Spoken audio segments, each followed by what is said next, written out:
मेरे प्यारे दोस्तों, आज हम एक न्यू कोरियन ड्रामा जिसका नाम है ट्विंकलिंग वाटरमेलन का एक्सप्लेन करेंगे। यह drama high school love, romance और कॉमेडी से पूरा भरा है।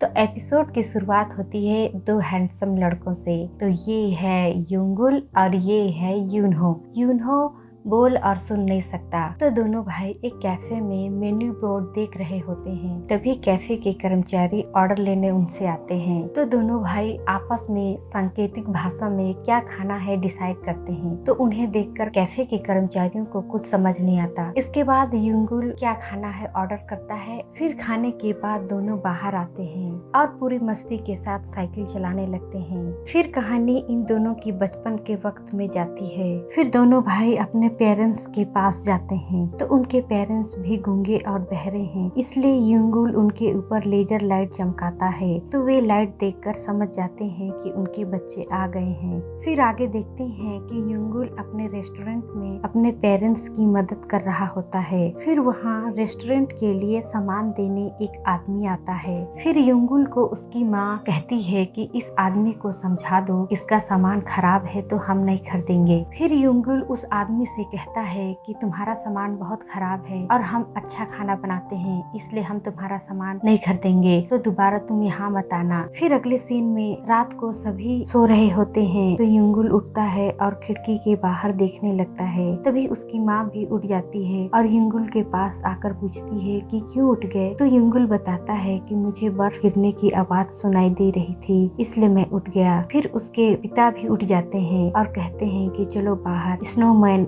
बनाते हैं और बहुत मस्ती करते हैं। फिर चारों बाहर आकर मस्ती करने लगते हैं। तभी युंगुल देखता है कि यूनहो के ऊपर लोहे की पाइप गिरने वाली है। तो वह जल्दी से उसे बचाने के लिए दौड़ता है, पर वह रास्ते में ही गिर जाता है। इसके बाद वह जल्दी से लेजर लाइट निकालता है और अपने पेरेंट्स के ऊपर लेजर लाइट चमकाता है और बताता है कि यूनहो खतरे में है। तो उसके पापा जल्दी से दौड़कर यूनहो को बचा लेते हैं। फिर चारों बैठकर आग की गर्मी ले रहे होते हैं। तो युंगुल अपने पिता से पूछता है कि यदि किसी दिन हम दोनों भाई किसी खतरे में होंगे तो आप पहले किसे बचाएंगे। तो उसके पिता क्या जवाब देते हैं ये हमें बाद में पता चलेगा। फिर अगले सीन में देखते हैं कि युंगुल का परिवार दूसरे शहर में शिफ्ट होता है। तो वहाँ की रूम मालकिन आती है और कहती है कि यहाँ और जो लोग रहते हैं वे कह रहे थे कि उन्हें विकलांग लोग पसंद नहीं है, पर मैं सबको समझा दी हूँ। तो युंगुल के पेरेंट्स युंगुल से पूछते हैं कि यह क्या कह रही है। तो युंगुल सही बात को अपने पेरेंट्स को नहीं बताता है और कह देता है कि ये हमारा वेलकम कर रही है। तो उसके पेरेंट्स खुशी खुशी अपना सामान अंदर ले जाने लगते हैं। तभी रूम मालकिन युंगुल को जो स्कूल में अवार्ड मिला था उसे देखती है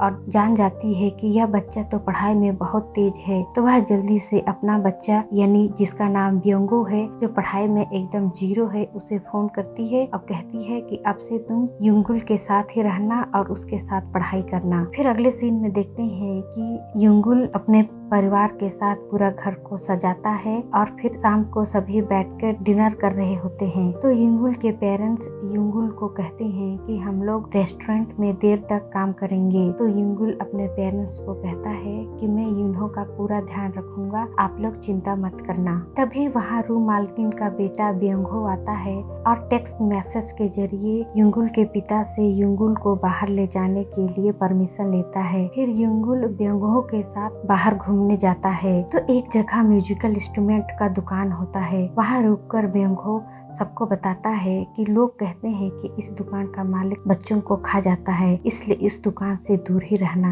तभी दुकान का मालिक बाहर निकलता है तो सभी बच्चे डरकर भाग जाते हैं। फिर अगले दिन स्कूल में टीचर सबको बताती है कि कल मैथ का टेस्ट होगा तो अच्छे से तैयारी करना। तो ब्योंगो युंगुल से कहता है कि तुम टेस्ट लिखने के बाद अपनी कॉपी में मेरा नाम लिखना और मैं अपनी कॉपी में तुम्हारा नाम लिखूंगा। तो युंगुल पूछता है कि मैं ऐसा क्यों करूंगा। तो ब्योंगो कहता है कि अगर तुम ऐसा नहीं करोगे तो मेरी माँ तुम्हारे परिवार को घर से बाहर निकाल देगी। फिर अगले दिन टेस्ट होता है तो ब्यंगो तो अपने टेस्ट कॉपी में युंगुल का नाम लिखता है, पर युंगुल अपने टेस्ट कॉपी में ब्यंगो का नाम नहीं लिखता है। तो इस बात से ब्यंगो बहुत गुस्सा जाता है और वह बाथरूम में उसे ले जाकर उसके ऊपर पानी डाल देता है। फिर युंगुल भीगे हुए ही घर वापस जा रहा होता है। तभी वह उसी दुकान को देखता है जिसका नाम है विवा म्यूजिक। वहाँ जो म्यूजिक बज रहा होता है उसे सुनने के बाद बहुत जोर से फूट फूट कर रोने लगता है। तो दुकान मालिक जिसका नाम विवा है वह बाहर आता है और कहता है कि अंदर आ जाओ और hot chocolate coffee P low, नहीं तो तुम्हें सर्दी लग जाएगी। फिर विवा युंगुल से कहता है कि तुम उन बदमाश लड़कों की वजह से रो रहे थे। तो युंगुल कहता है कि नहीं, मैं उनके वजह से नहीं रो रहा था, मैं तो आपके दुकान में जो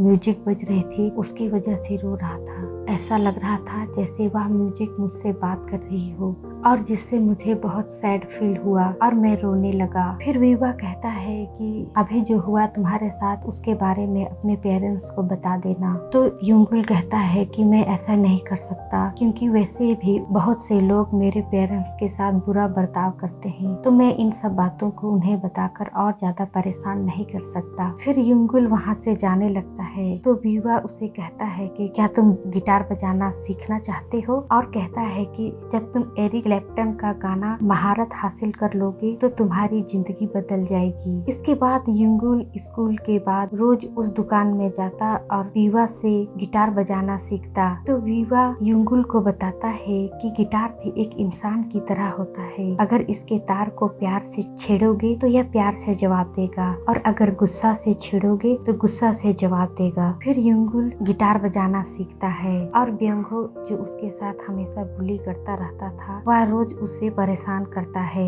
पर युंगुल को अब इन सब बातों से कोई फर्क नहीं पड़ता, क्योंकि वह म्यूजिक को अपने लाइफ में बहुत एंजॉय करने लगा है। रोज सीखते सीखते युंगुल बहुत अच्छे से गिटार बजाने लगता है। तो विवा उसे एक डिवाइस देता है और कहता है कि इसमें एक प्यारी सी धुन है, अगर तुम इस धुन को परफेक्ट बजाओगे तो मैं इस गिटार को दे दूंगा। तो यह सुन युंगुल बहुत खुश हो जाता है। इसके बाद वह शाम को अपने घर जा रहा होता है, तभी देखता है कि ब्यंगो को उसकी माँ कम नंबर लाने की वजह से सजा दी है। तो वह अपना कोट उसे उड़ाकर चला जाता है। तो ब्यंगो उसे कहता है कि अपना सड़ा सा स्वेटर वापस ले जाओ। फिर अगले दिन युंगुल के पेरेंट्स युंगुल को कहते हैं कि तुम्हारा भाई का तबीयत खराब है तो वो सो रहा है और हम लोग कुछ काम के लिए बाहर जा रहे हैं, तो अपने भाई का ध्यान रखना। तो युंगुल कहता है कि हाँ, मैं पूरा ध्यान रखूंगा। तो ब्यंगो युंगुल का स्वेटर वापस करने के लिए आता है, पर युंगुल म्यूजिक सुन रहा होता है तो उसे पता नहीं चलता कि ब्यंगो आया है, तो वह दरवाजा नहीं खोलता है। तो ब्यंगो खिड़की के जरिए उसके स्वेटर को उसके घर के अंदर फेंक देता है। तो वहाँ एक सिगरेट भी पड़ी होती है, तो ब्यंगो उस सिगरेट को भी लात मारकर खिड़की के अंदर गिरा देता है। और इधर युंगुल गिटार सीखने के लिए दुकान चले जाता है और उसके जाने के बाद घर में आग लग जाती है। फिर युंगुल दुकान पहुँचता है तो देखता है कि दुकान बंद है। तो वह अपने दोस्त यानी विवा को फोन करता है तो कोई फोन नहीं उठाता।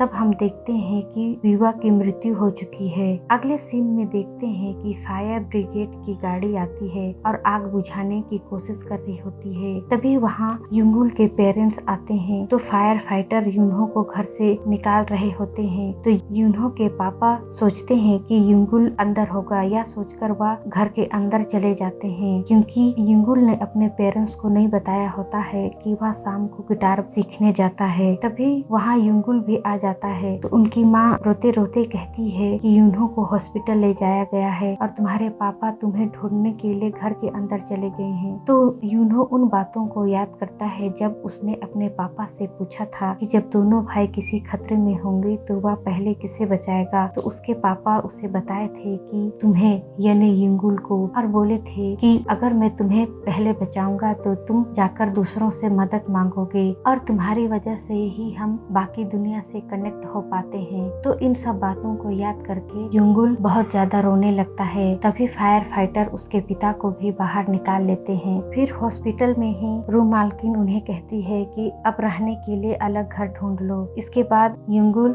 अपने परिवार के साथ किसी दूसरे शहर जा रहा होता है। तभी युंगुल को याद आता है कि उसने विवा से मुलाकात नहीं की है, तो वह उससे मिलने के लिए दौड़े दौड़े जाता है। तो वहाँ पहुंचकर उसे पता चलता है कि उसका दोस्त विवा अब दुनिया में नहीं रहा। तो यह जानने के बाद वह बहुत रोने लगता है। फिर कहानी वापस प्रेजेंट में आती है, जहाँ देखते हैं कि अब उस म्यूजिक दुकान के जगह एक घर बन गया है और वहाँ एक माँ बेटी रहने आते हैं और दोनों भाई युंगुल और युनहो कराटे की तैयारी कर रहे हैं। फिर दोनों भाई एक रेस्टोरेंट जाते हैं। तो युंगुल मैच के बारे में उसे अच्छे से बता रहा होता है। तो युनहो बार बार फोटो लेकर पोस्ट कर रहा होता है। तो युंगुल उसका फोन छीन लेता है और पूछता है क्या बात है। तो युनहो बताता है कि एक लड़की है जिससे वह पसंद करता है और शायद वो भी उसे पसंद करती है। तभी उसकी माँ का अर्जेंट मैसेज आता है, तो वे दौड़कर जाते हैं। फिर अगले सीन में देखते हैं हमारी हीरोइन सिंगयून को, जो एक कैफे में कुछ खाने जाती है। तो वहाँ ये चैन सिंगयून को देखते ही फिदा हो जाता है और सिंगयून के लिए आइसक्रीम देता है। तभी उसका दोस्त दौड़े दौड़े आता है और कहता है कि तुम्हारी दादी आ रही है। यह सुनकर ये चैन दौड़े दौड़े भागता है। तो उसकी दादी